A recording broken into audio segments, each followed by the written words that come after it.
Good evening, Math PLT. Tonight you're going to hear a true story, the True Albany story about how one teacher survived coronation. On March 13th, 2020, I was shocked to hear that my school would be closed until March 27th due to concerns over the coronavirus. I literally sat at dinner with a friend thinking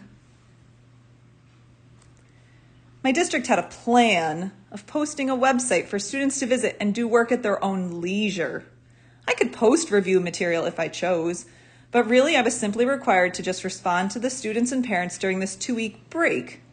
This seemed very odd to me, to say the least. In those early days of what my students named coronation, I really tried to stay positive. But it soon became clear that we would be teaching online for a while. I needed to figure out a plan for myself, my students, and my sanity. So I learned Edpuzzle. Edpuzzle was a really simple way to assess students without having to create a separate Google form. It was super easy to learn too, and it linked directly to my Google Classroom. But as time continued to slowly go by, with no end in sight, I started to feel exactly like my students did.